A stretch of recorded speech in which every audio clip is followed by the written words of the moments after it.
This episode is brought to you by Heineken 0.0, a beer that you can drink while working, right before a workout, or doing absolutely nothing. That's because it's alcohol-free. The brewers generously remove the alcohol, but put all the flavor back in. So now you can get the balanced taste of Heineken anytime for just 69 calories. These guys are magic. Go out and buy a pack of Heineken 0.0 this second. Must be 21 plus to purchase. Please drink responsibly. Are you One Tree Hill obsessed? Are Brooke, Peyton, and Haley your BFF goals? Join Sophia Bush, Hillary Burton, and Bethany Joy Lenz on the Drama Queens podcast to relive, relove, and rewatch every One Tree Hill minute. There are no fans like One Tree Hill fans. There is no family like our family. So we got together to do a rewatch podcast to relive the show as so many of you have. Listen to Drama Queens on the iHeartRadio app, Apple Podcasts, or wherever you get your podcasts. Hear the voices of the streets of West Oakland, California come alive on The Lower Bottoms, a full cast scripted podcast. You'll hear a darkly comic tale about the people of this quickly gentrifying neighborhood. The Lower Bottoms, being a small neighborhood, often lends itself to serendipitous encounters between friends, acquaintances, and adversaries. With an all-star cast featuring Ryan Destiny, Kelsey Grammer, and more. Listen to The Lower Bottoms on the iHeartRadio app, Apple Podcasts, or wherever you get your podcasts.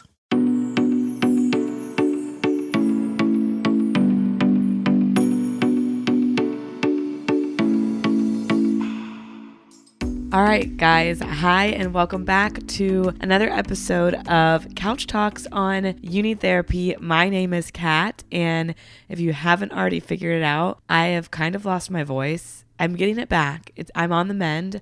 I had strep throat, and I guess that's what happens when you have strep throat. You lose your voice. I had never had it before, and I do not wish that on anybody, but I'm on the mend, guys. I'm on the mend. My voice is slowly but surely coming back, and hopefully it holds up long enough for this episode, because I am excited to talk about the question that I'm going to answer today. If you're new to the podcast, if you're new to Couch Talks is the Wednesday bonus episode where I answer questions that you guys send in to Catherine@unitherapypodcast.com, and you send those there, and then hopefully one day I get to your question. And we like to remind you that even though there's a therapist answering your question, this isn't therapy, but it might help get you to a therapist. So I picked this question, one, because it was so good, and obviously at some point I was going to answer it, but it also kind of tails off of the episode from Monday with Kaisa that we did called Health is Not a Look, It's a Feeling. So she was amazing. And if you haven't listened to that episode, go back and listen to it. She's somebody that I was like really, really, really eyeing to get on the podcast. And we did. And the conversation exceeded my expectations. She's awesome. So this question kind of tails out of that because it's talking about fitness and diet culture and stuff like that. So we're going to just dive into it. Today, we're only doing one question because one, my voice can only handle one question, and two, I wanted to take a longer time answering this question because it is one that I have some passion behind. So let's get into it. Here it is. Hey, Kat, my question for you today is, my friend and her family, who I know very well, are doing a weight loss challenge where they are betting a large amount of money for whoever loses body weight the fastest. This all just started, and my friend is back on board with using tracking apps, exercising, weighing food, and all the diet culture things. In my health and recovery journey, I'm trying to eat what I need, exercise in a way that is not torturous, in parentheses, enjoyable movement, and trying to work against diet culture. I work with a dietitian, and I feel like this competition is something that I can easily be bothered by. How can I fight against or educate all my friends and family on how I'm trying to stay away from diet culture, or that I'm not eating or moving the way I used to? Julie from Chicago. I really love that you said Julie from Chicago because I think that comes from Amy's podcast, because she does a episode on 4 Things with Amy Brown where she reads emails from listeners and sometimes their questions, and she asks for people to say where they're from. And that's nice because I guess I never know where people are writing from. So Julie from Chicago, hey there, and thanks for telling me where you're from. Now let's go into the question. So this is tough. It's very tough. And even if you are not participating in this type of challenge, it can still be triggering to be around it and hear about it all the time, because a lot of times these challenges become everything that these people talk about and do. Now, I'm wondering if they have tried to get you on board with the challenge or if you are looking just for ways to tell them that you need some boundaries around the talk about the competition. So we'll get more into that. But up top, I wanted to say that this is something that I despise, for a lack of a better word, despise. And something that I would have been also so down for years ago. I'm not anymore, clearly.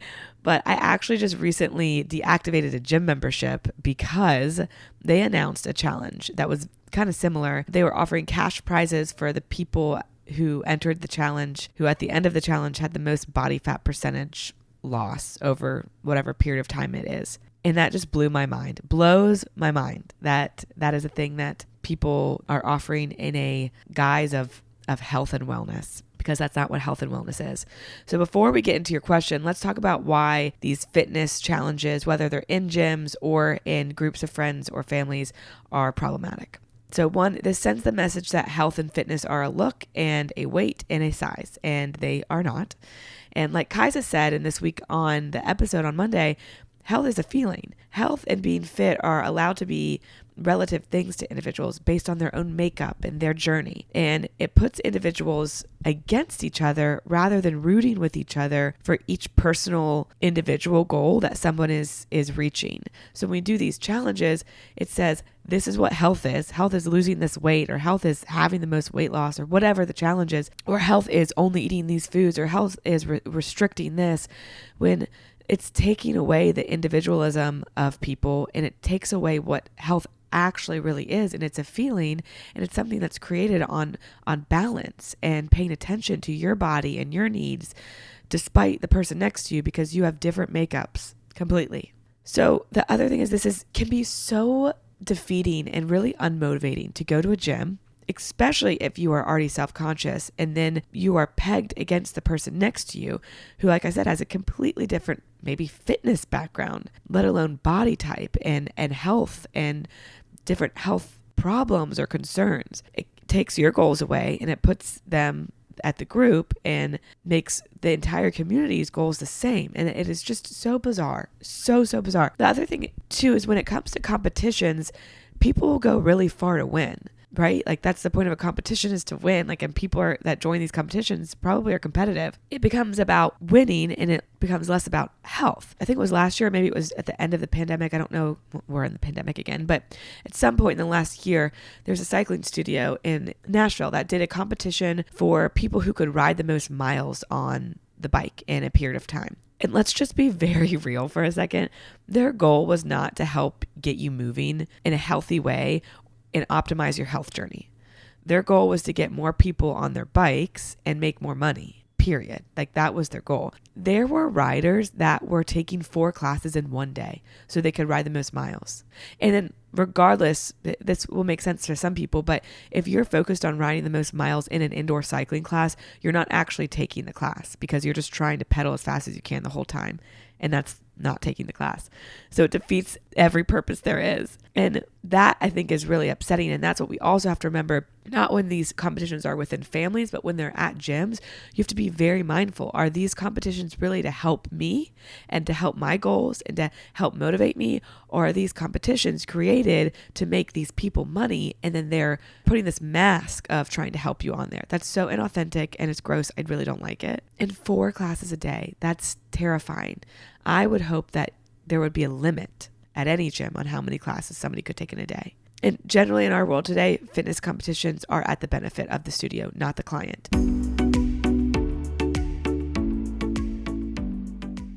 It's a tale we're all familiar with, a daily choice. One where we all know we should choose option A, but almost always choose B. A is your afternoon meeting, that to-do list a mile long, or the run you've been putting off for 2 years. B, a beer. Heineken 0.0 is here to tell you don't have to choose. It's not just another non-alcoholic beer. It's alcohol-free. See, the brewers at Heineken took all the alcohol out, but put all the good stuff like the flavor back in. And now you can enjoy the balanced taste of Heineken whenever you want and still get back to option A, or at least find another excuse not to do it.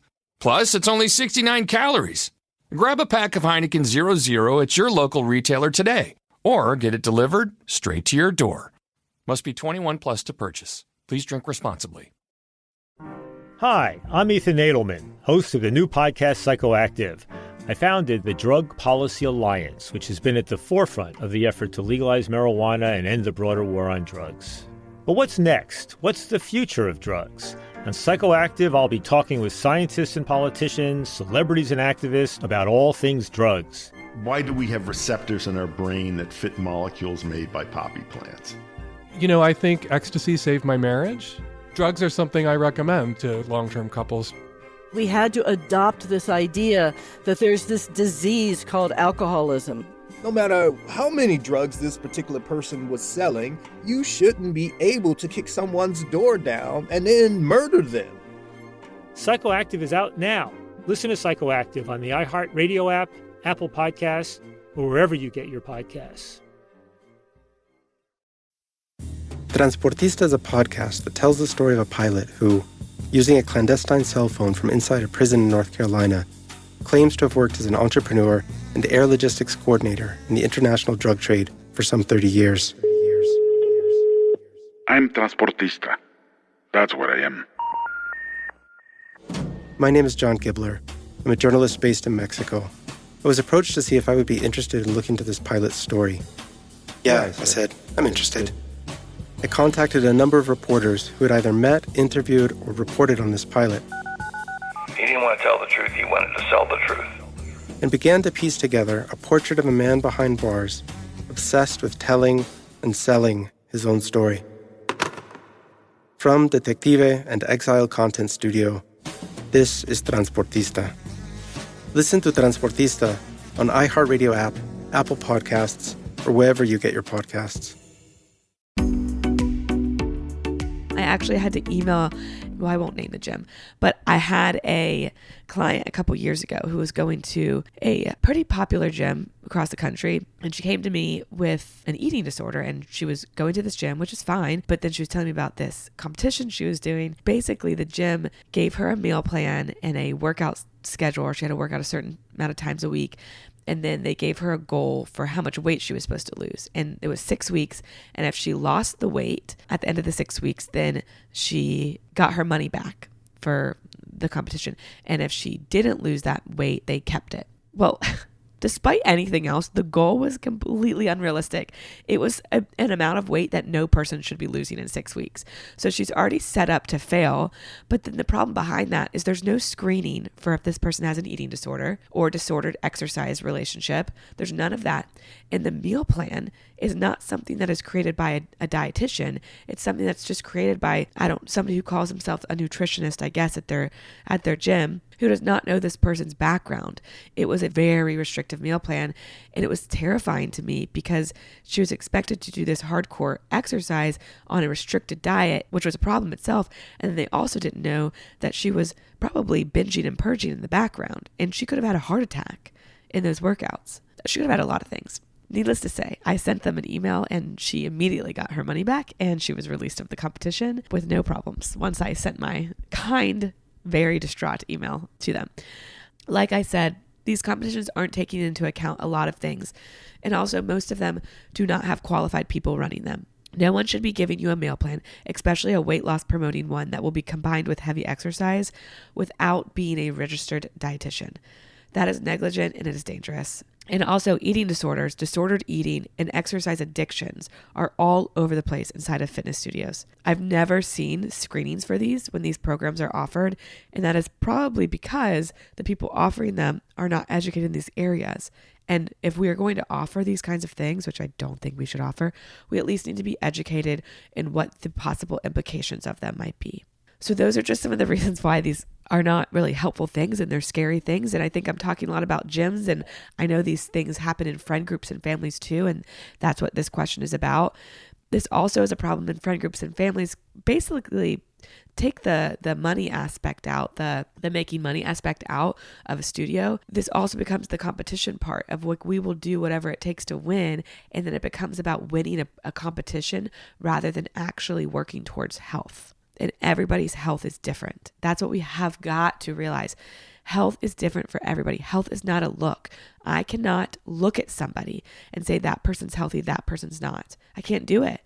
I cannot do it because I do not know what actually is going on inside of that person's body, what's going on inside of that person's mind, let alone if we could just look at somebody and know if they were healthy or not, then we wouldn't actually need things like physicals and stuff like that when we're at the doctor. We wouldn't have to do all that. Health is not a look, and that is something that diet culture is really trying hard to not let us believe. But I want you guys to know that diet culture feeds off of us thinking that they're helping us become healthy, when in reality, the diet culture, all the things that are wrapped up in that, are actually manipulating us to help them make money. They're not really for us. They're not. It's sad, but that's the truth there. So let's get to your actual question. So you said, how can I fight against or educate all friends and family on how I'm trying to stay away from diet culture, or that I'm not eating or moving the way I used to? I really like this question because it is about you and not them.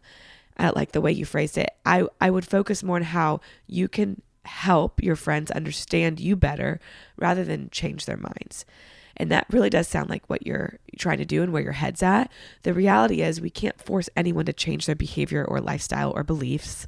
But what we can do is educate them on ours so they can better support us. So when somebody's telling us about their fitness challenge, instead of being like, oh my gosh, that's so bad, blah, blah, blah, blah, and like, getting really passionate and shaming them and all that. Not that you're doing this. You can say something like, oh, wow, that would have been something I would have jumped at in my past. Luckily, I have learned a lot and what is a healthy relationship with food and movement and my body and what that looks like for me. And those kinds of things aren't appealing to me anymore, and they don't fit in that. If you're interested, I'm totally open to talking about it more with you. So what you're saying there is like, oh, wow, like that's something I would have totally done. I get why that would be appealing to you. I've done a lot of soul searching and I've learned a lot of new things that have changed that appeal and why that, and the fact that that wouldn't be something I'm interested in. If you want to know more, I'd be happy to tell you. So you're also like testing the waters there, right? So you're saying, are they open to even hearing? Because if people aren't open to hearing this, they're going to come at you very defensively, and they're going to be coming at you ready to defend diet culture and whatever program they're doing. And that's never really a fruitful conversation. I think it's really helpful to talk about how this outlook has helped you and what wasn't working before, if they are open to hearing about it. And what I've learned about all of this stuff through a lot of my work with clients and just doing the podcast is things that may seem second nature to you in your recovery process are not to the general public. And this is because, like I said, the health and wellness industry is actually a very, very unhealthy industry. So things that are really not good for us are postured as the picture of health. That's very confusing for somebody who has just been clued into that for so long, which it's easy to be clued into that. Diet culture is something that is sold to us in a way that promises to help us. But in reality, it is trying to make the industry money. It's confusing, it's frustrating, it's manipulative, it's all the things. But when we are sitting with people who are engulfed in diet culture, we have to remember that. It's almost as if people get brainwashed into it because they're like, no, this product is great. It has this thing in it. This program is great. It's going to do this. This person created this program. They're such a good person. And I'm like, no, this person created this program to make money. And yes, I think that we can't just demonize anything or anybody who is making money because in reality, I make money off of helping people. But you really have to be careful when it comes to the diet culture stuff and the gym stuff. And gyms are businesses and they need to make money for sure. There's nothing wrong with that. I pay money to gyms. I pay money to trainers. I pay that. But it's what are you paying for? And what are they promising you? And how are they promising it to you? And how are they supporting you? And how are they encouraging you? You have to be pretty mindful of that stuff. And I also feel like it's very necessary for me to add that some people just won't ever get this. Even if you do talk to them and you do explain to them and you ask for support and all of that, they just won't get it. They'll still want to argue with you and they won't want to respect your boundaries and they'll have a really tough time. That really speaks a lot about where they're at in their journey, not about you. that is when you have to create some boundaries for yourself. Limit the time you spend with people, limit the kind of time you spend with people. Maybe you don't work out with that person. Maybe you don't cook with that person. Maybe you don't go out to eat with that person. That your boundaries could be anything. And I mean, even my mind still is blown all the time by some of the things that people in my life still say to me, regardless of them knowing my story. So deep breaths and boundaries are something you might want to take with you into these conversations and into these relationships. I'm super grateful for this question, and I'm super grateful for your desire to educate, use the word educate, your friends and family on how you're trying to stay away from this. And hopefully this is helpful to you. And I think that you're already on the right track by noticing that this is something that is possibly super triggering to you, even though you have things set up in your life to help you. So good luck out there, and go into it with some grace for your friends, because at one point you were in that spot, and grace for yourself because you're not going to do this perfectly. And hopefully you can find a way to maintain the relationships you have with these people and also feel supported. So this wraps up this episode of Couch Talks. Like I said, we're just going to do one question today because I wanted to, say all the things I need to say about that. And my voice can't handle much more. So I'm going to go drink some tea with some honey, and I'm going to drink some water with that as well and hydrate. And I will be back next Monday with a full episode for you guys. If you don't follow me, go ahead and do that at cat.defada and at You Need Therapy Podcast. And if you haven't and you have 30 seconds to spare, I would love if you could rate, follow, and comment on this podcast and help kind of get the word out there about what we're doing and what we're talking about. Love you guys. I'm going to go have the day I need to have, which is one with lots of tea.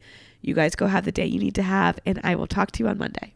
Beware, the monster you're running from might be yourself. Introducing Mordeo, a new fiction thriller podcast from the creative minds of Blumhouse and Crypt TV. 1 month after two brothers disappear in the Shenandoah forest, the lone survivor of the pair emerges, starving, disoriented, and traumatized. This is what I am. This is what I'll become. Listen to Mordeo on the iHeartRadio app, Apple Podcasts, or wherever you get your podcasts. Four from the South is a new podcast hosted by me, Steve Healy. And me, Fabrizio Copano. Guess what, America? You are part of Latin America. You may not like it, but it's happened. Time to learn about Mexico, Central America, South America. It's part of your world. Each week, we'll bring you 4 stories from Latin America. Get to know your neighbors. Listen to Four from the South, starting on August 12th on the iHeartRadio app or wherever you get your podcasts. You'll enjoy it. Muy bueno. Very good podcast. This summer on Next Question with me, Katie Couric, I'm celebrating the shortest season with a fun summer series on books. I just finished writing my own memoir, which comes out this October. So I wanted to spend some time with other people who have shared their stories and put themselves on the page. And I have such an interesting range of guests. People you might know, like Sharon Stone. I think the whole world is probably aware of how much I didn't have boundaries. Or admire, like former Xerox CEO Ursula Burns. I think that this is the dream of America, embodied in my mother. She did it. Or have followed from afar, like Amanda Klutz. I didn't hug him, I didn't kiss him, I dropped him off at the corner of Cedars-Sinai. I don't even know if he said goodbye to Elvis. I mean, we really thought I'd pick him up in a couple hours. Find new episodes of my summer series every Thursday. Subscribe and listen on the iHeartRadio app, Apple Podcasts, or wherever you get your favorite shows. I'm a fine Bordeaux. Buckle up.